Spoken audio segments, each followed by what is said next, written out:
Salut. Jeune de 20 ans. Ah, Alors Alain, c'est vraiment un grand privilège parce que de se retrouver justement devant cette carrière.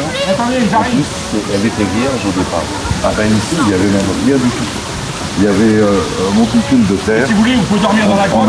On a décaissé, on a enlevé, on a gratté sur un premier plan.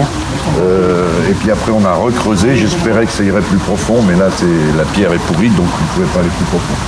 Mais voilà, donc il n'y avait rien là. C'était un monticule comme ça, là, comme l'herbe qui monte comme ça. Mais l'idée même d'aller travailler la pierre, c'est quelque chose, déjà c'est quelque chose de noble, mais c'est quelque chose de lointain. Qu'est-ce qui vous a repoussé justement à revenir à cela? L'envie d'une confrontation avec une matière qui nous dépasse. Ça, c'est un matériau qui a 92 millions d'années. Du calcaire turonien, de l'époque tertiaire. Il faut forcément qu'il y ait eu l'océan pour que ça se fasse. Et c'est devenu une pierre qui, bon, plus on descend, plus elle est dure parce qu'elle est passée. Et il faut une confrontation. Et moi, je disais aux sculpteurs, je leur ai toujours dit quand on était sur les frontales, il faut rentrer dedans. Sinon, et les gens le sentent, ça, qu'il y a eu un combat, mais en même temps, de l'amour échangé. On ne le voit pas ici, mais on peut le voir plus loin. Il y a des Indiens, il y a 2 Indiens qui ont travaillé chez nous.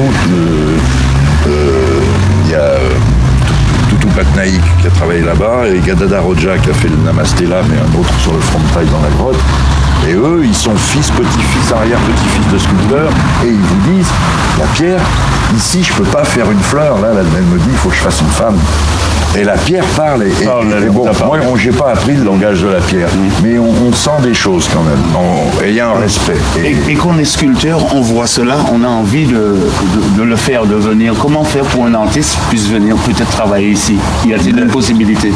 Sur les frontailles c'est fini, mais non, la seule façon, nous, depuis le début, je déteste les concours en art, donc les sculpteurs qui travaillent ici ont été cooptés par ceux qui ont travaillé avant. Ils ont été choisis, voilà, tu viens, tu sais vivre et tu sais travailler, tu viens. Voilà. Après, on s'arrange sur les dates. Mais c'est une cooptation. Moi, je ne reçois pas de dossier. Mais par contre, j'ai vu qu'il y a des stages aussi qu'on peut faire ici pour les enfants. Alors, on fait des ateliers pour les ateliers pour les enfants, oui, toutes les semaines. Et ça, c'est quelque chose aussi. Mais là, c'est l'époque, ça marche surtout en juillet, août. Parce que là, en ce moment, théoriquement, il y en a un qui commençait aujourd'hui. On n'a vu personne. Donc, voilà. En tout cas, c'est fabuleux parce que quand je vois que des gens du monde entier qui viennent justement dans ce petit village pour travailler cette pierre noble que vous avez mise en valeur, alors vous avez les 30-40 dernières secondes pour dire ce que vous pensez de cette place merveilleuse.